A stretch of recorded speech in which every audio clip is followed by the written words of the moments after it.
All right, then I'll start recording as see what happens. Swell. Oh, yeah. Before I start even talking, check this out. See if this happens. Can you hear that?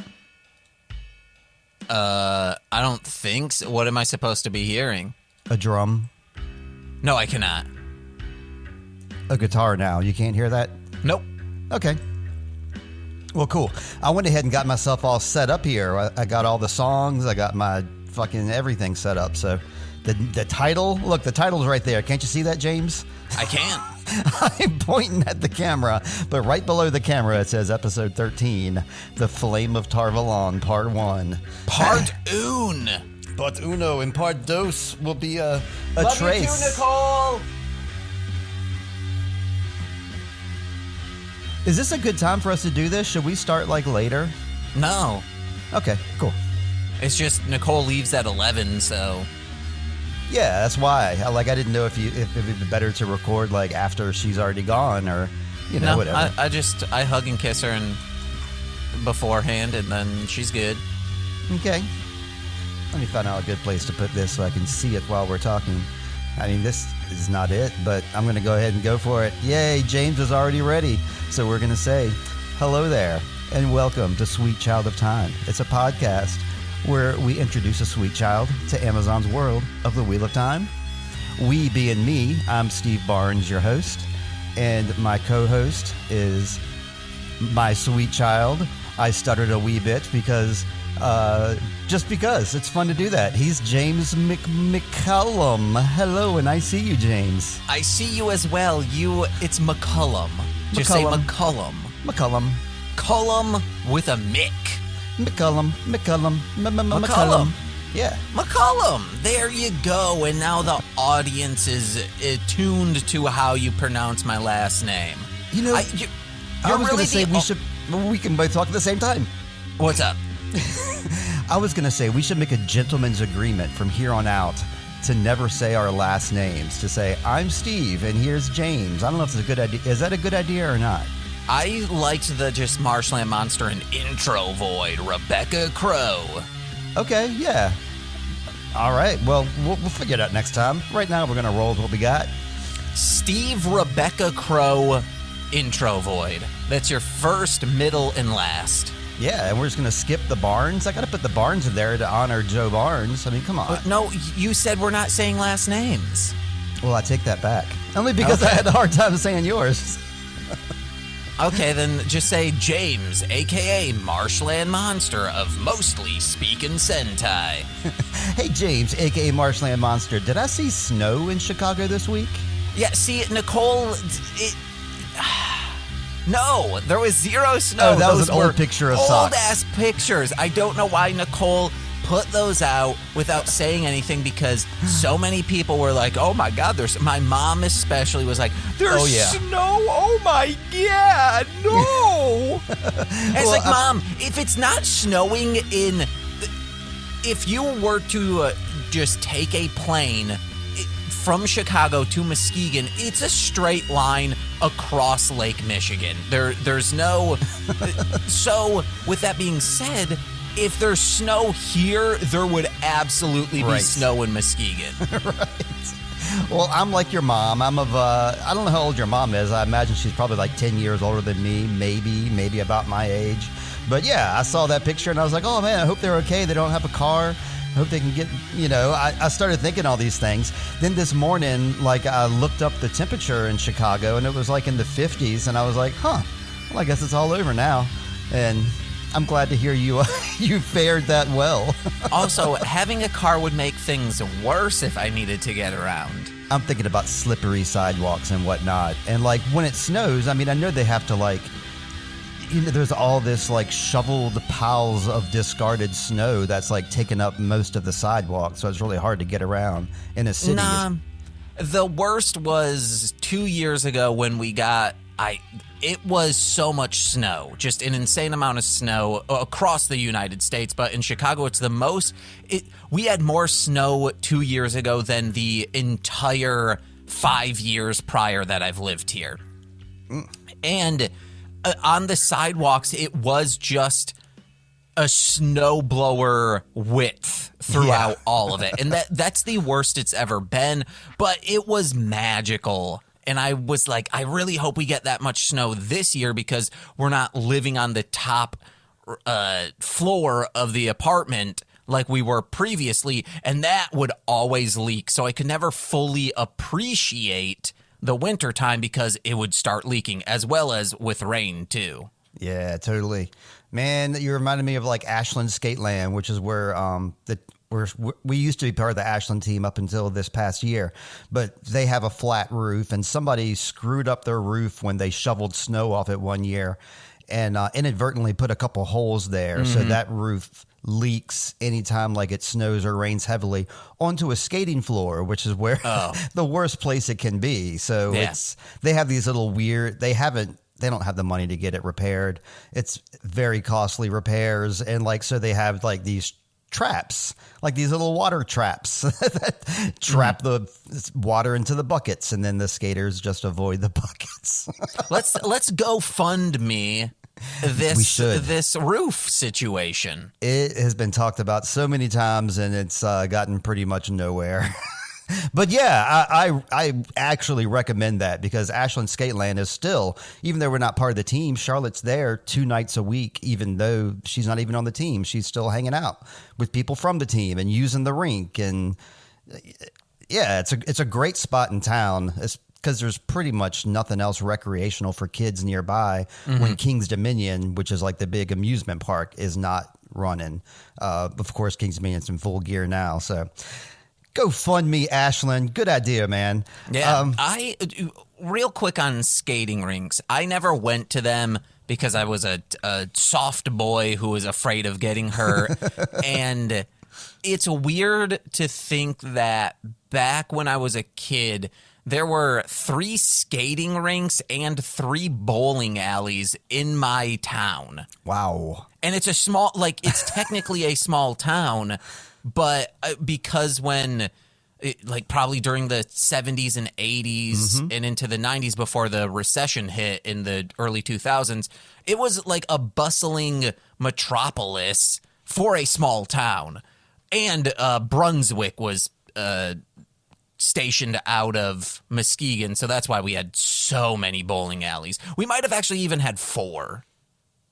Dang, yeah, that is almost unheard of, especially for a small town to have that many. That's the same thing in North Carolina. There's a couple of skating rinks called Kate's Skating Rink, and there's 2 of them. These are gigantic skating rinks with full like amusement parks inside and games. They're like really kept up well, brand new, family geared. But there's 2 of them like within 2 miles of each other. And it's just because that family just decided to expand to the other side of town. So it's really confusing. Like if you say, I'm going to Kate's, it's like, which one are you going to? The one on, anyway, you get the point. Around here, you were going to talk about how many bowling alleys and crap you have. I forgot what I was going to say. Let's move onward, man. Alrighty. I've had a really fun-filled week. A lot's been going on. How about yourself? No, I don't think not that I can. I made some good songs that I can't talk about from an album I'm working on, and that's about it. Okay. Yeah, I've done that every night. I'm still doing stuff, so we do have both Rebecca Crow new songs and Entravoid new songs that I'm still working on. But we went to a skating competition, go figure, in North Carolina, not to Kate's that I was just talking about. This is another in North Carolina that we just went to, Greensboro. Went great. We came back in time for Easter, got to hang out with the famous Caleb Barnes and his life partner, Mal. Got to hang out with my ex, Christy, and her husband, Tommy. We hung out, most of the day on Easter, which was cool as hell. Then what else do we have going on? Yeah, we're getting ready to go tonight to go to South Carolina to go see Jack White and go to the High Water Festival. Ooh. So we're like packing up. I'm trying to get all my work stuff taken care of, get all these phone calls done, and then we can hit the road and be gone for I think 4 days we'll be gone in South Carolina. His set will be sponsored by Call of Duty and Monster Energy. Hell no. Why do you say that? Because the first song on his new album is he made that for Call of Duty. Oh, really? Yeah. It was the theme song for one of the newest Call of Duties, and on the trailer for it, it's playing over. I forget the name of the song. It kicks ass. I can't remember the name of the song top of my head either, but I love it. I can't say I love every song on the album, but like at least like the first 6 or 7 songs are crazy good. And that album title and cover are ripped off from Iron Maiden as well.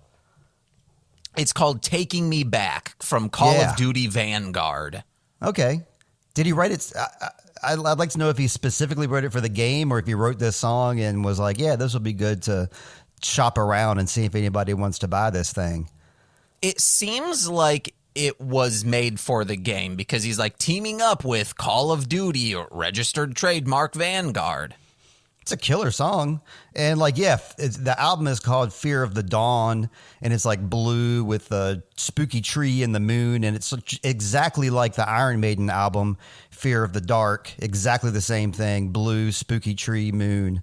It's a blatant ripoff, but he doesn't admit to it, but it's definitely there. Mm-hmm. I feel like someone has to have said this before, but most bands, if you see someone wearing a T-shirt from them, you're like, oh, you listen to Run DMC? And they're like, what's Run DMC? And you're like, you're wearing their shirt. Oh, this is a band. That has happened to me before. Right. Because I grew up in an area where not a lot of people were listening to rap music. So all of a sudden at like Pac Sun, people started selling Run DMC shirts. So I think, and people will be like, oh, you're a poser.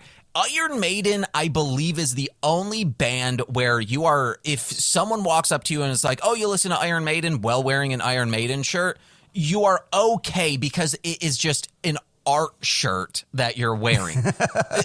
Their designs are so fucking good, they beg to be worn. That's right. Derek Riggs, he's the man who does all the artwork for Iron Maiden, and I believe he still is and always has done it. Hell yeah. Jesus, there's like hundreds of Eddies around the world. We should have like an Eddie for like a Sweet Child of Time logo, like have Eddie like holding our heads in each of his hands or something like that. I want to see, they're probably on YouTube, a Iron Maiden artwork tier list of like, here's the best of the best, and whoa, man, here's the F tier. Yeah. But I don't think there would be any F tier. There would be a lot because, there are some.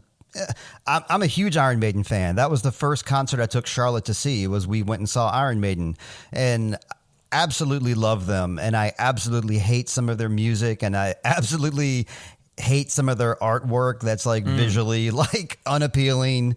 Yeah, they have some terrible stuff, and most of their stuff is like fantastic. You want to know what? Let's do this for a stream. That's what we're going to do. You and me will do a tier list and figure out, because I don't listen to them. The only thing I know is the Jimmy Pardo stuff of him doing the banter of the scream for me Long Beach, yes. Which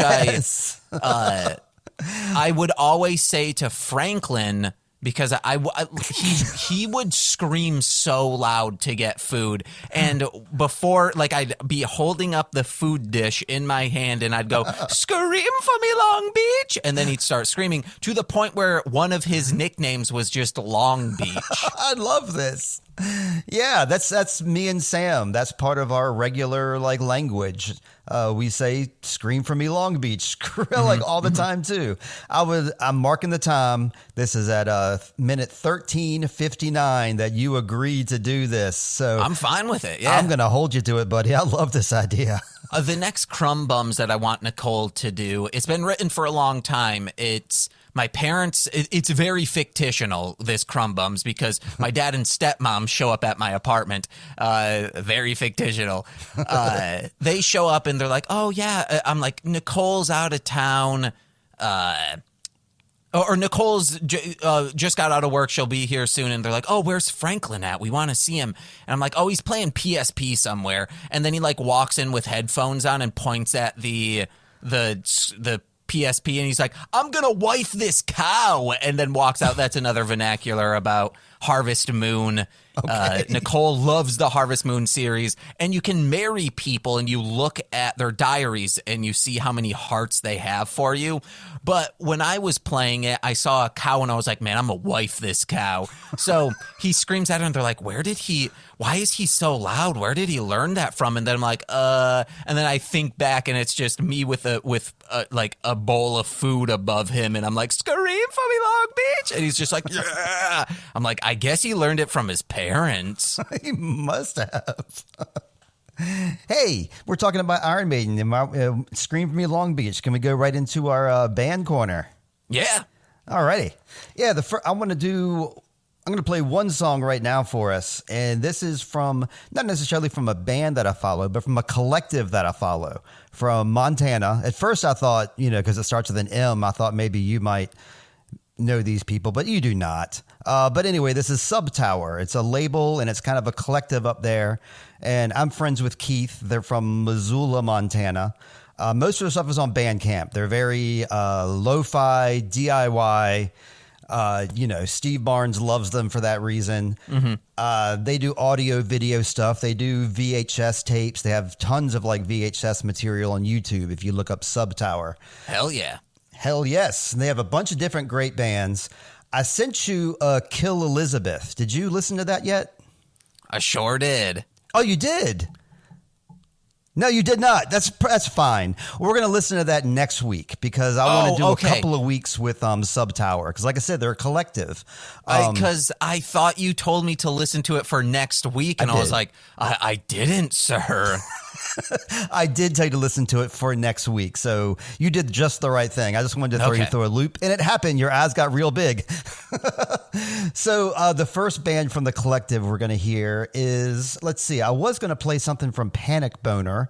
Gotta love that title, but I did not. They did a split EP with Beer Pocket. So congrats to the boys in Beer Pocket. I chose your song. We're going to hear it right now, and it is called Pada. So here is Pada by Beer Pocket.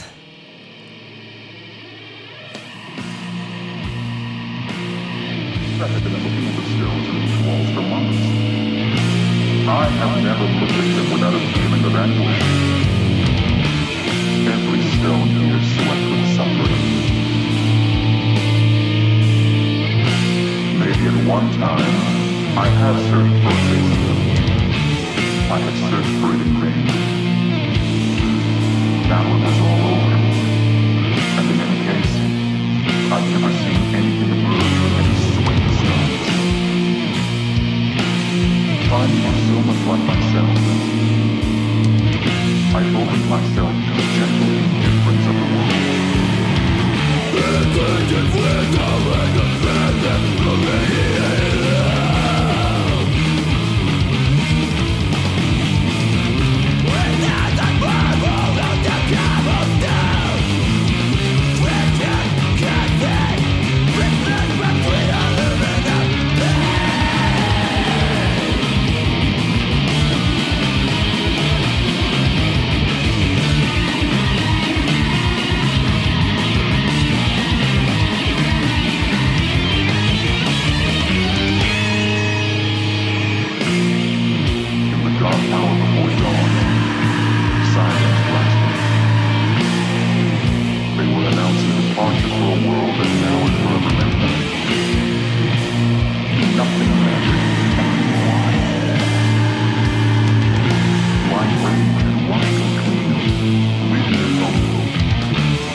Yeah, it's just puddle. Why are you saying it like that? Beer Pocket in the Subtower Collective.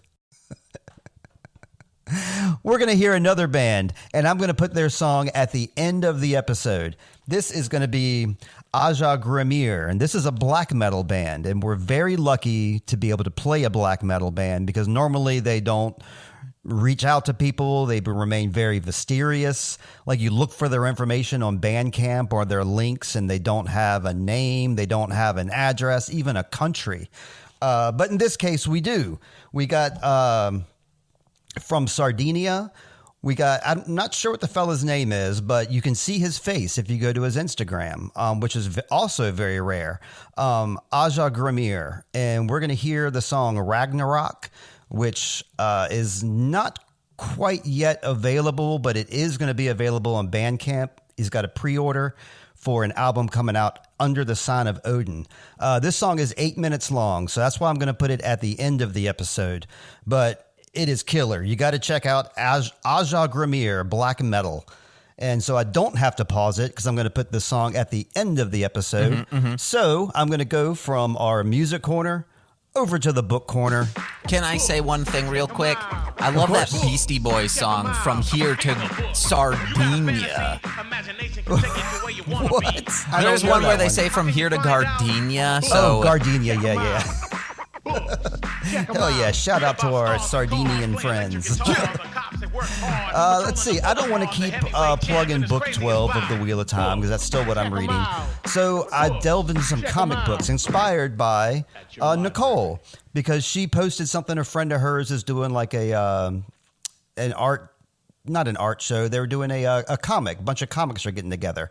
And I saw on that list was Ivan Brunetti, and it brought back a lot of memories of Ivan Brunetti's Schizo, and I would highly recommend his work. It's a great comic that was coming out, I guess, late 90s and late 90s. Ooh. And it's real interesting style. Like he has some like scratchy like black metal style. He has some real like family circus style comics. He has some like, kind of he's all over the place, but like this is like the basic gist of one of his comics. It'll be like a family circus style, like real clean, real like happy and clear looking, and like a guy will be like in the middle of like, assembling a noose to hang himself. And like his wife will walk in and be like, did you, eat the last of the whatever? And he's like, oh, no, I thought I saved you some. And she's like, no, you just left the empty box in there, you inconsiderate jerk. And what, are you getting ready to hang yourself? I got to clean up your body? Was that how it's going to be? And like, she walks out and he's like sad and crying, like, I can't do anything right. That's basically the style of Ivan Brunetti's Schizo, is real dark humor like that, where he's obviously got some problems, but he obviously can has a positive outlet to get through it through his comics. So we get to look at his his psyche. Do you have anything for the book corner, James? I went to a comic book store. We live, I think, 3 blocks from one, but I generally don't go because I don't get a fat ass discount at that one because Nicole works at one. So I was like, I'm going to go. They have a lot of value packs or, like collections of, hey, this is all the story from one comic book. And I was looking and I was like, I think I have a gift card, a Visa gift card that I'll just be able to not spend any money. So I'll find something. And this one came up. Where is it? Death's Head, which I've seen other stuff from it, but not from this specific mini series. And I was like, I'll pick this one up, and it was nice. It was a very rainy day yesterday in Chicago, so it was very calm, relaxing. I needed that because I was just kind of stressing out about stuff at home. And it was nice because I was also listening to We Love Trash with Betsy Sidaro and Mano Agapian, and they had just a brilliant 420 episode where it was just they got really stoned and tried memorizing the Constitution. So it was kind of back to normalcy, which was me going to comic book stores, listening to a podcast, and just giggling for an hour, and then going home. That sounds like a dream. Yes. And I love the cover of that comic you showed me. Yeah. Who's the artist or writer of that? I'd like to know that if you don't mind. And I looked at the artwork inside. I was like, holy shit, this is really good.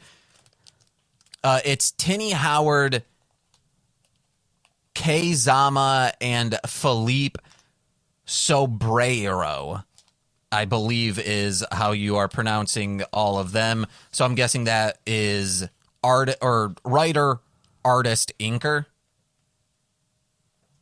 Yeah, that's usually how it goes. Mm-hmm. But no, it looks nice, and I'm excited to read it. All right, man. Yeah, we're comic guys. I guess I'm reading my book too, so that is my claim to fame. But yeah, we both have comics to recommend this week.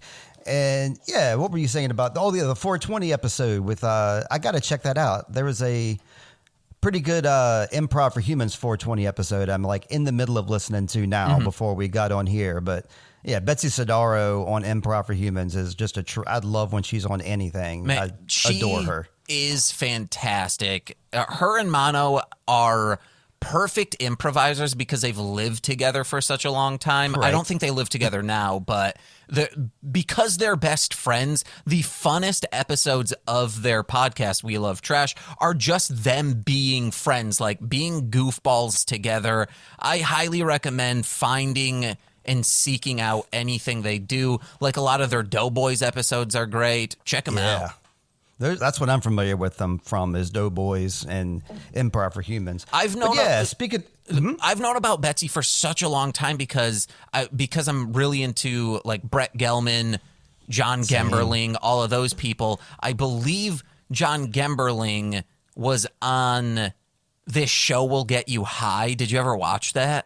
Of course. Yeah, and absolutely. Betsy, I believe Betsy's in there as well. So yeah. I've known about her for whenever that came out. And I was like, these people are amazing. Yeah, you and I have like different tastes with a lot of things, which is why we're doing this podcast here. But one thing we absolutely have in common, which is how we met, is our podcast taste, especially when it comes to like the UCB crew, the Second City crew, anything related to that. It seems like if it's UCB related, you and I both know exactly what it is and have watched it 5 times. Have you? This is one thing that I want. It's such a funny, hilarious, but also like heartwarming and just like, what the fuck was this person doing? Have you read Chris Gethard's first book? Failing, like Succeed to Fail? Or? I think that's what it's called. It's so fucking good. And his stand-up special, Career Suicide, is... like you're on the verge of like crying and breaking into tears, but then he hits you with such a hard joke. You're like, nope, I'm back into it. Man, that dude's a genius. He really is. And I was listening to Beautiful Anonymous for a long time, and then I had to stop listening to it because of like the emotions that he can go into and can hit. And I'm a real emotional person too, and I'm especially like an empath. So if I'm already like feeling like weird, which is almost all the time anyway, like if I start listening to like something really deep like that, it's not great. I mean, I just take it. I can't listen to like WTF, for example, anymore because like there was many episodes where they would go into something heart wrenching. Pete Holmes's podcast, the same way too. Like, I love them all, but I just can't consume it on a daily basis. You want to know a perfect podcast for you? Mostly Speaking Sentai. Yeah, you go into some stuff too, and I always like want to interject too because it's like, yes, I had friends pass away in a car crash at a young age too. Yes, I went through a lot of these, Freon and all these weird huffing gas and all these weird drugs, and I had an older sibling that introduced me to all this stuff. So yeah, like I'm not at a point now where where I have to stop listening because you don't get to like Chris Gethard gets really deep and grabs onto those emotions and won't let go. And, you kind of have the same outlook as me where you're like, yep, that happened and let's move on. Yeah, I try to skirt the line of like, there's the thing that I constantly bleep out that like it's... I know what it is. Yeah, it's a extremely fucked up thing that happened to me that I don't know how much happened to me. I know that it happened, but to the degree I probably blocked it out. But to me, it's very funny to bring up as a joke because it's like, it's my trauma. I'm allowed to joke about it. There was once where I think it was off from a podcast, Nicole was talking and then made a joke about it. No, this was on a podcast. And then I was like, Nicole, and she's like, oh, I just realized that you making fun of it, that's one thing, but me making jokes about it, I wish you would bleep things out because it's like you're making fun of a child who had something very, very bad happen to them. I have a hard time with that too, with like joking and knowing where the line is, and oversharing, I think is what it is. And I've learned to be better about that. I remember a specific time when you were talking just now. I remember a specific time talking to a couple of guys in the office where I work at, and I just made a casual joke about how I was going to kill myself because I was so miserable. And they were very concerned. And I was like, I was clearly joking, guys, you know, but coming from a depressed person, like, I guess you got to kind of take that seriously. At school, in high school, because I was very depressed, I would like constantly like this now would never happen in school. Like this would be a red flag. I would like fake load a gun with my hand and just like put it in my mouth and go and just like would do that nonstop to the point where two of my favorite teachers, I was friendly with them, and one of them said, yeah, it was a half day. We were in a meeting with all the teachers, and it was very boring, and I look over, and Mr. Marshall looks at me, and then does exactly what I do because he learned it from me, like loads a gun, puts it into his mouth and just like comically like blows his head off, and made her laugh. And it's like, oh wow, I influenced adults to do this. That is fantastic, man. You should frame that memory. That is perfect. Frame the memory, guys. This is high school we're talking? Yeah, this was probably 11th or 12th grade. Oh, yeah. Okay. Yeah. You were probably, yeah. Okay. I love that story, man. It's great. Yeah. Let's transition on to the Flame of Tar Valon. What do you say, James? Let's do it, baby. This is the longest we've gone in, I think, until we start talking about an episode, which is perfectly fine with me. We're going to be talking about episode 6, The Flame of Tar Valon. I already said that. I said it again. We got some new actors here. Can I go on a little spiel here, or do you have something you want to go into, James? Yeah, just real quick. We are talking about episode 6, The Flame of Tar Valon. Yeah, it's episode 6. Let's see, what is it called? The Flame of Tar Valon is what it's called. Wait, are you sure Flame of Tar Valon is episode 6? Let me check the notes. Yeah, because last time we did episode 5. Oh, okay. So this one is episode 6. Okay, because of numbers. But this is part 1 of episode 6, The Flame of Tar Valon, right? Yeah, part 1. But this is episode 13 of the podcast, Sweet Child of Time. Which will be titled episode 13, A Flame of Tar Valon, part 1, parenthetical, episode 6. We got it, yeah. Okay, hell yeah. All right. Okay. I think we can move on now. Absolutely. Okay. We got some new actors today. We got a new main character. We know she's a main character because they gave us her whole backstory. That Sophie Okonedo is going to be playing Swan Sanchi for us. She's the older version. She is the not the small Fisher child lady, but she is the adult Fisher Armoril and Seat woman. We know her from Hotel Rwanda, where she won an Academy Award, but most people know her from Ace Ventura, When Nature Calls. She also played in a movie called Charlotte. She played a character called Odalie, and she also played a character called Charlotte in the TV show Ratchet. She was also in Hellboy and Aeon Flux. This casting rules for this show. They pick out the great people that they know that nerds will like. They do a good job with that. We're also going to see Jennifer Chion Garcia in this episode. Again, she's played she hasn't played Batwoman, but she's been in Batwoman, Van Helsing, Supergirl. She plays Leanne Sheriff, and she is the Aes Sedai that holds the big pole and makes it go ding. So that's her. That's Leanne. I had issues with that. Yeah, same. Her dad, her being Swan Sanchi's dad, is played by Peter DeJersey. I looked up his IMDb. He plays very boring stuff, very boring shows. We're not going to talk about him. And Sally Richardson Whitfield directs this one again, and I think she did a great job. Let's see. First off, I got to say, the dagger. James, you were right on from the get-go. Ooh. Hell yeah. But we still don't know if that is because he was the king in a past life. We're still waiting on that to be confirmed. Right. Yep. But we do know that that was the cause of all his problems. And we'll get to that scene in this episode. All right. We're going to start out with that first scene with the young Fisher child. That's young Swan. She's played by Kiera Chansa. I'm guessing she's between 11 and 13 here. She's already tattooed up. Tough Fisher girl. She wakes up feeling cheeky. She and her dad love their Fisher life. Her dad's missing a hand, more than likely a fishing accident. He can't untie his knot.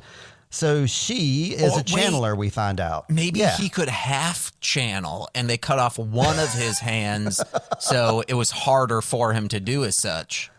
It was certainly an anti-Aes Sedai community, that's for sure. So, yeah. Nah, I think, her dad's like, nah, don't do that. She's got to wave her hands around the channel like that guy was talking about a couple episodes back. Valda was saying that. So, not only is she making it obvious visually that she's channeling, but also other channelers and other women can sense when channeling is happening. So her dad's like, yeah, don't do that. And he was right, because when they get back home, their house has been burnt down. They tagged it, some anti-Aes Sedai tags. So he decides, I guess I got to take her to the White Tower. He sends her off to the White Tower, tells her she's as clever as a pike, maybe as clever as Rosamund Pike, perhaps. And she picks up her 1940s runaway knapsack and heads off to Tar Valon. Which you see the White Tower in the background, don't you? Yeah. And she's going the opposite way. Maybe the river wraps around the mountain. You know how those rivers are around there. I'll believe it when I see it geographically, topographical from a drone shot, letting me know what's going on. Also, you can see it in the background, guys. It's not like a super far away. It's not like a little speck like, oh, I bet that's the White Tower. You can see it. Him being sad his daughter is leaving is like if my mom were to be sad that I was moving out, only to be like, oh, he's going off to college. It's Baker College, which is located in Muskegon. He's just living in the dorms of Baker College in Muskegon. It's like, yeah, Mom, you live a mile away from me still. It's fine. You don't need to be sad. This is not like that.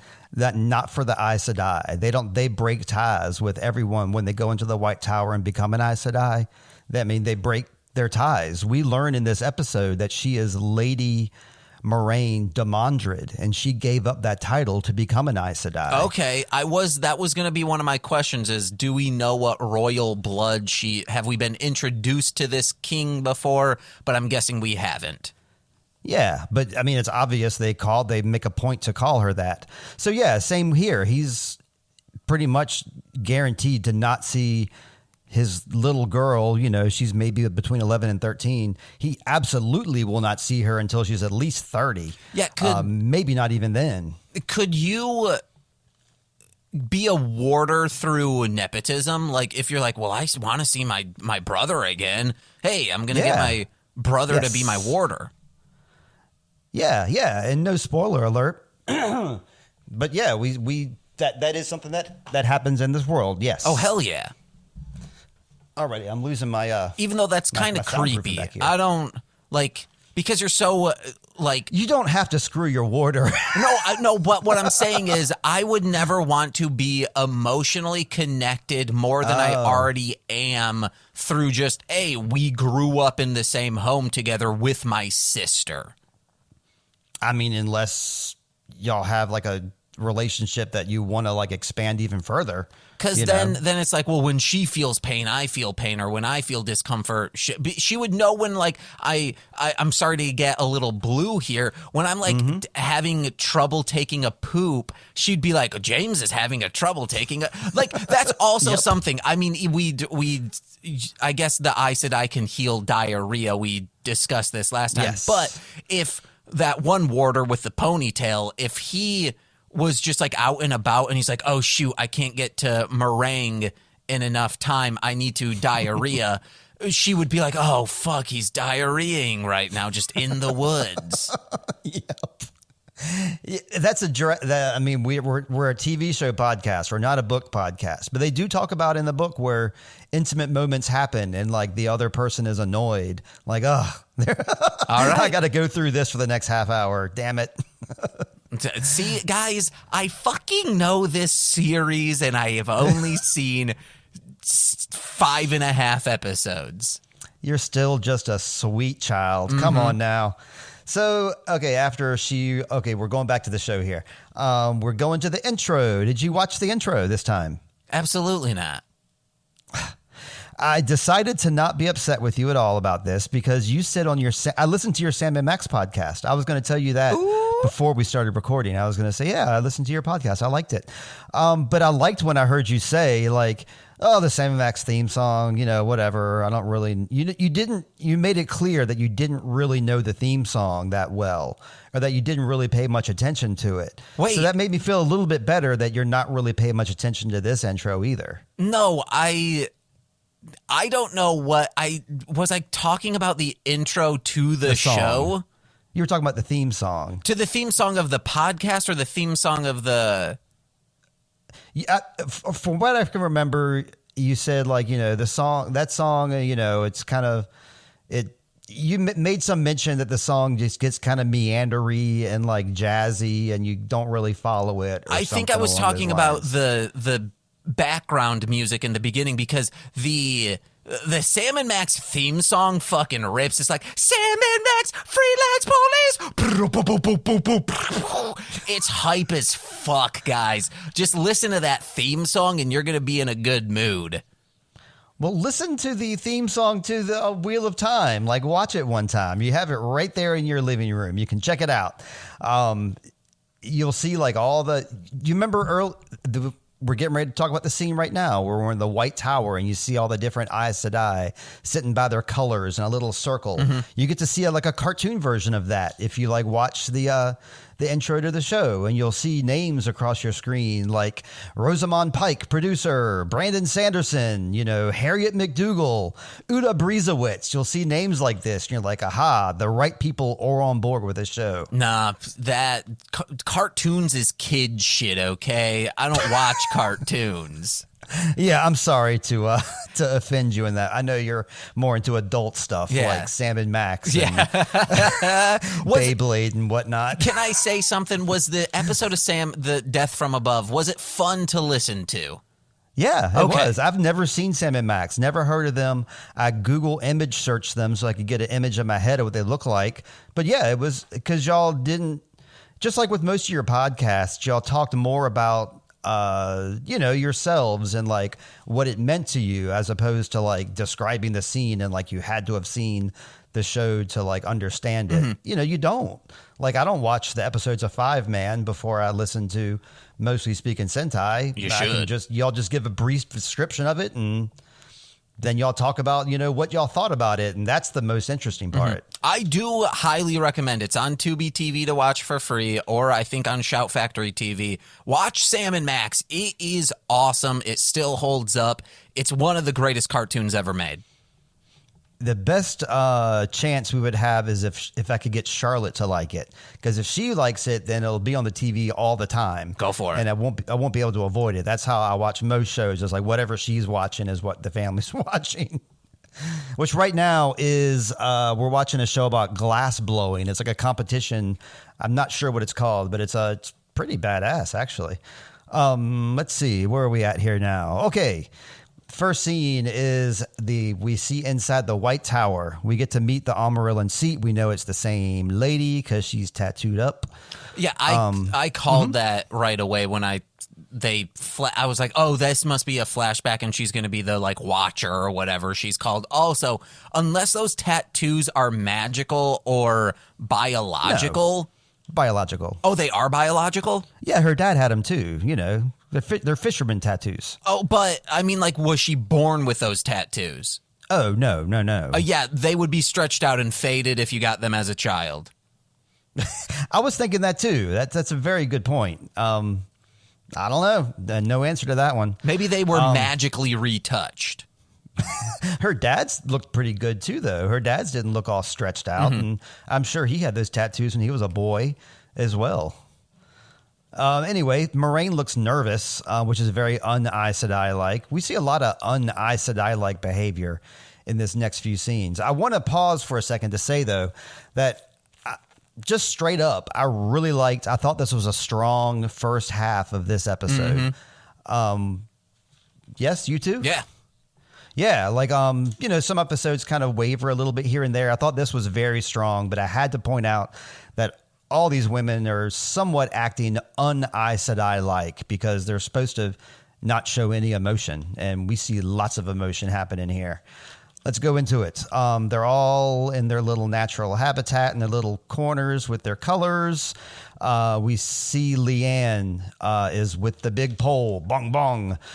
Bring the false dragon. I love the false dragon here. But first, we got Megan as well. I forgot to introduce her. She is Sandy McDade.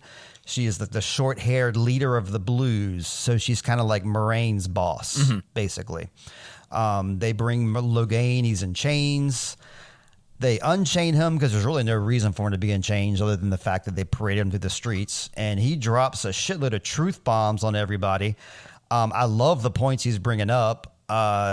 He's correct in everything he's saying. But he calls Corene a green bitch.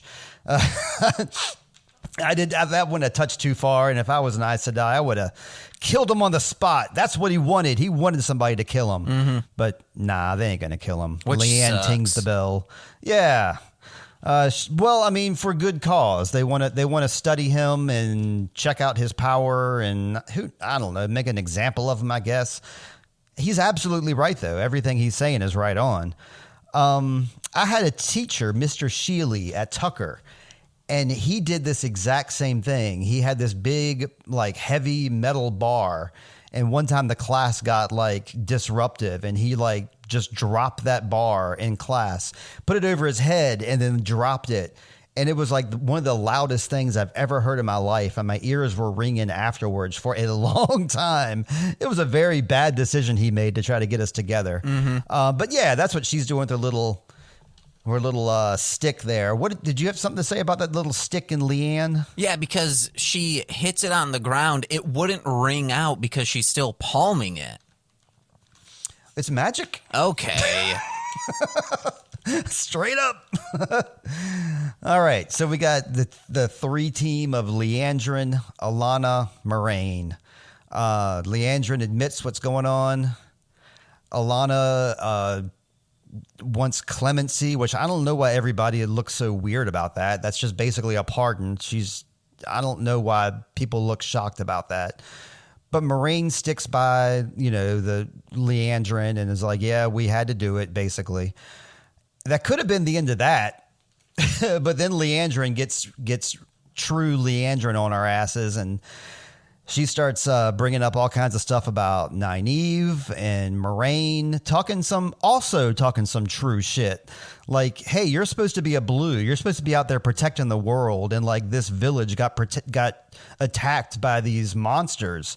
Like that happened on your watch. What are you doing out there? And then she spits out that the mother was once a blue, which that pisses everybody off because once you become the Amarillan seat, you you represent all colors. It's like a thing that you don't have any favoritism toward. You don't even address it.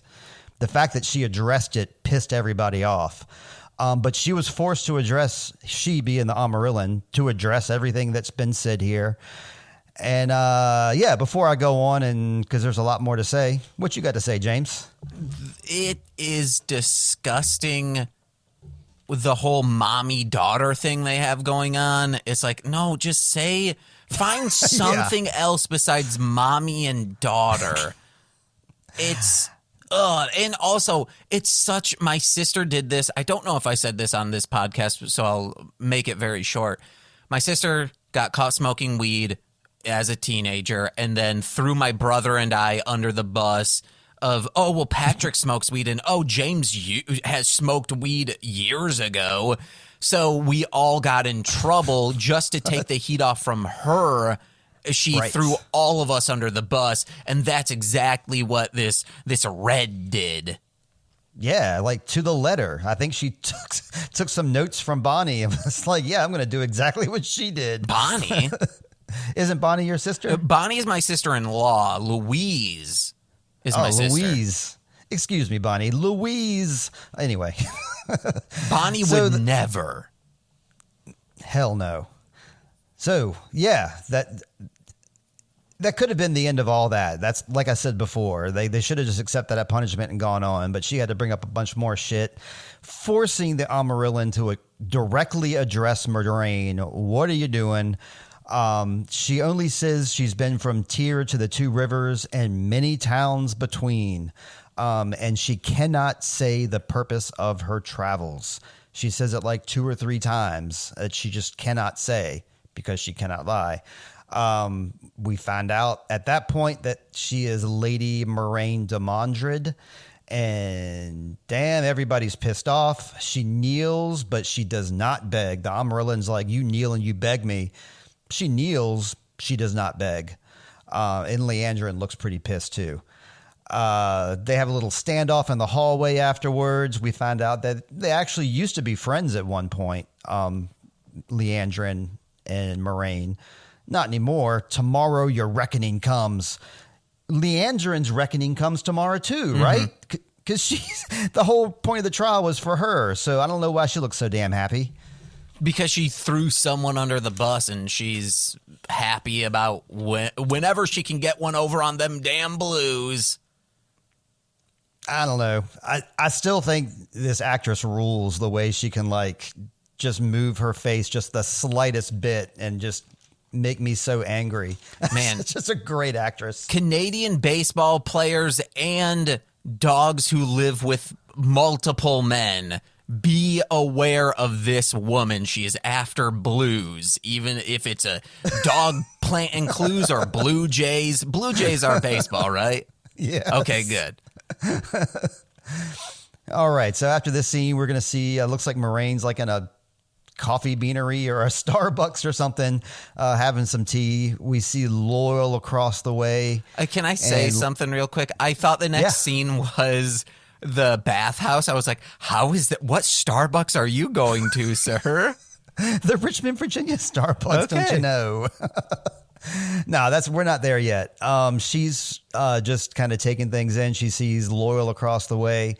Lan comes to take her to Matt. It's serious. She knows it. Let's see. Rand is still immediately asking for Egwene. That's always the first thing on his mind. Matt looks really sweaty and wet, and this reminded me of a little New York baby. I saw a video of a young man pretending to be a New York baby, and he was all wet and sweaty, and then Matt looked exactly the same way in this scene. So as you could see I recorded the wet baby thing. We're talking about a TikTok I made because I was in the shower and I was just like talking to myself because when you first watched that video, I showed it to Nicole and she's like, James, you are so stoned. And then my sister was like, why do you look so faded? I was like, because I was. But I was just like, hey, baby here. Or no, I think I started with like, hey, I'm walking here. And then I was like, hey, I'm baby here. So I made that video, and after, like taking the shower, I was, every time I take a shower, I feel like well rejuvenated, but in the time it took me to dry off to record and clothe and record the second half, just insanely stoned. So I was waiting for Matt to look up and say, hey, I'm possessed over here. I'm possessed. Hey, I'm Dagger here. All right. So yeah, it's been a month now that he's been like this. He's not been channeling. It's been the dagger all along. Moraine takes that yucky stuff, sucks it up, spits it back into the dagger. They throw a towel over it. It's fine.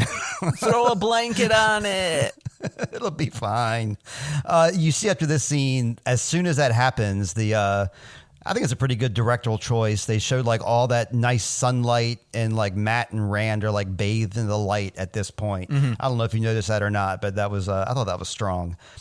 We get a nice thank you from Rand, just kind of like a matter of fact whatever from Moraine as usual. I love the line when he was like, "You can just say you're welcome." Yeah, same.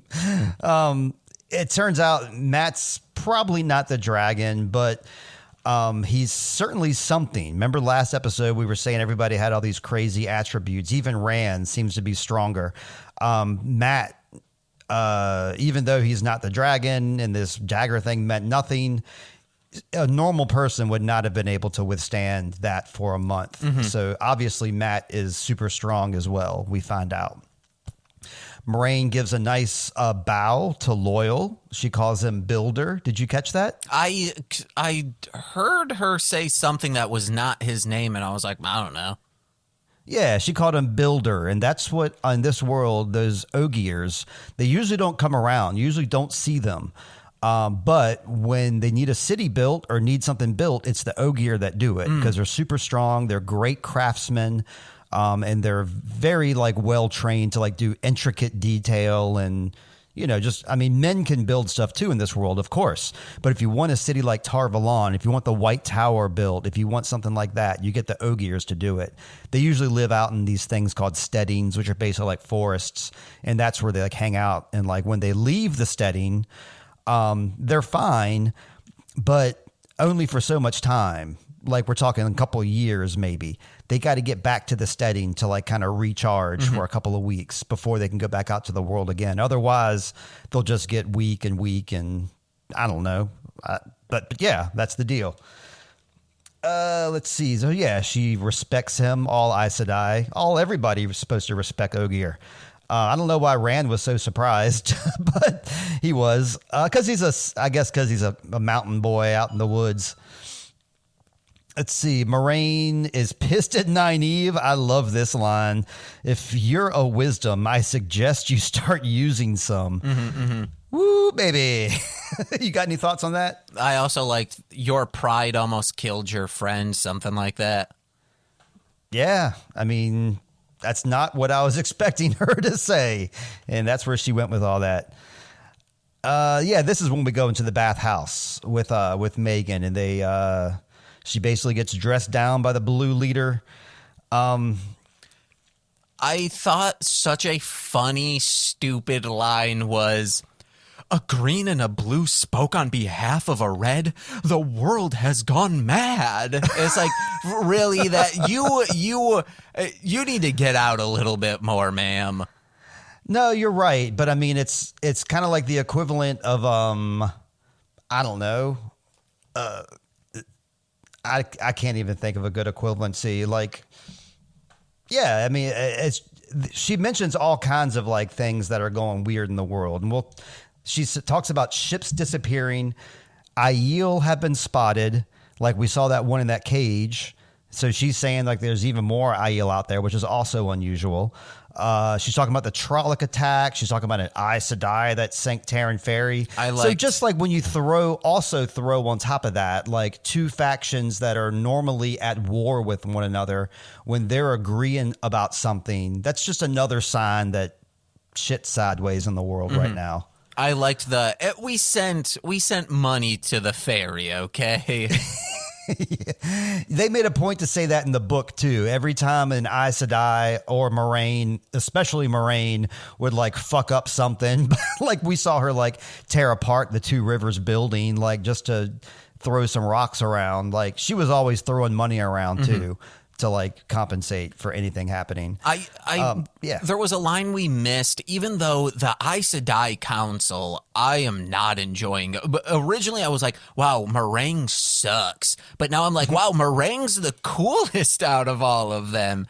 Because she's been like given layers, but man, I did not enjoy any of them besides Meringue, but I did like when the Watcher, what is her name?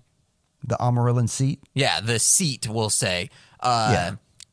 When she said, hey, our rules aren't meant to protect you, it's to protect our people, I really enjoyed that. Yeah.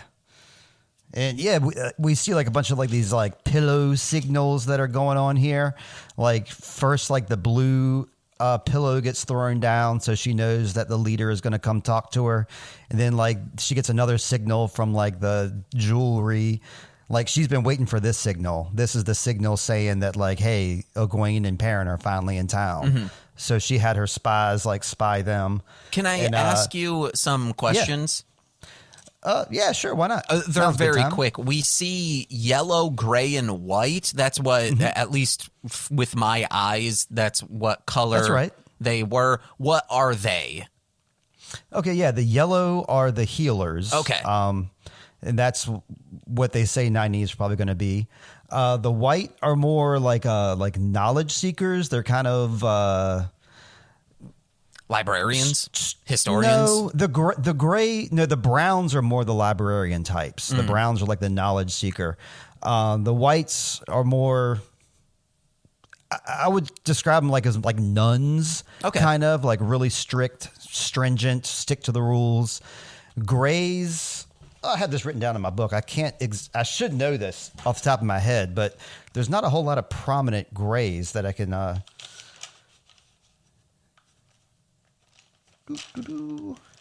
Yeah, I had all this written down for us to go over when Jeff was over here, and then it just never happened. We never went into the colors. Yeah, I wonder why.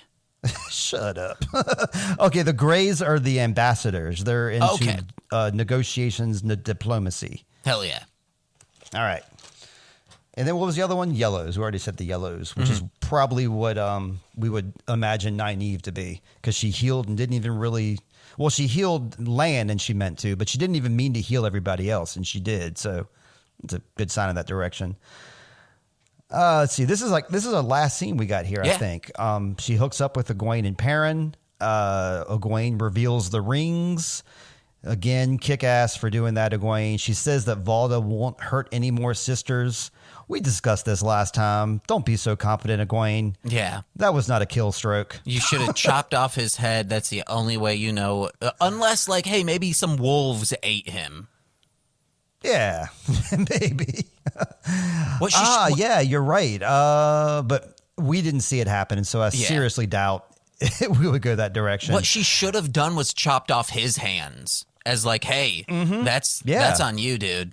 Absolutely. I think that's a great idea. He won't be chopping anybody else's hands off in the future. My next note here says the yellow Aja are great healers. So there you go. Egwene did see the wolf eyes after all. I didn't think she saw that, but she did see Perrin's eyes, and she talked to Moraine. So now Egwene and Moraine both know about Perrin's deal. Moraine's like, don't even tell Aes Sedai. Don't tell anybody. You guys just heal up and come when I tell you, but don't tell anybody that I told you, but heal up, but come, but don't tell anybody. Yeah. Anyway. And she goes, is he the dragon? And it's like, no, wolf is mammal. Dragon is scaly, okay? He's clearly not a dragon. Yeah, he's wolf. Moraine slowly closes the door, and we're going to slowly end our episode now. We're going to go into a soft launch out. So you asked a couple questions there. I think you might have asked 3 questions, but I only remember 2. Do you have any other questions about lore or anything? No, I think I'm good. Cool. I need to remind everybody at this point that you can email us. We're at sweetchildoftimepod@gmail.com, and you can Instagram us. I'm now on Facebook. I made like a little Facebook group. I was out of Facebook for years and years and years, and this damn podcast sucked me back in, and I found a whole new group of y'all. So thank you for joining up. Yeah, and besides Sweet Child of Time Pod or just Googling Sweet Child of Time, get in touch with us. I'm going to go first. I'm button in line. I'm doing my plugs. I'm Intro Void. You can find me on Instagram, on Spotify. You can find me everywhere. If you just Google Intro Void, I'm probably like the second or third thing there, and my music's there. I've got 33 songs total out there, and there's some harsh noise stuff out there. You're going to find that. You're going to find some hip-hop stuff. Well, not really hip-hop. Let's just call it rap/horrorcore, maybe. But most of the stuff is instrumental, stoner, rock music. And Rebecca Crow is another band. We got a couple songs out there, but that is our cover music. We usually play cover songs in Rebecca Crow. That is our distinctive difference. And I also love a fella named Marshland Monster. He's a rapper, and he's also James. And he probably has plugs, right? I sure do. Hey, guys, head over to darlinghomebody.com to support Nicole's artwork and pick up some stuff for whatever holiday or birthday is coming up in your life. Then go over to mlmpod.com to find out information and links to listen to all my podcasts, such as Mostly Speaking Sentai, Hit It and Crit It, Shuffling the Deck, and more. While you're over there, the aforementioned Marshland Monster, that's 3 words, you can pick up some of my music. Comatose, a very well-known rapper, horrorcore rapper, Komatose. He and I teamed up. I remixed one of his songs, one of his best songs in my opinion, I Madman. That's coming out at the end of May. Pre-orders for a single copy, like a copy that is the single that comes with the, I think, 2 versions, the instrumentals and the acapella, that will be available shortly. Just follow Comatose on all social media platforms and you'll find out information about that. Let him know that this podcast in Marshland Monster sent you. And please, you can also listen to Marshland Monster wherever music is found. And finally, head over to patreon.com/MLMpod, where for $5 a month, you get exclusive podcasts such as the aforementioned Death from Above, a Sam and Max podcast, plus much more.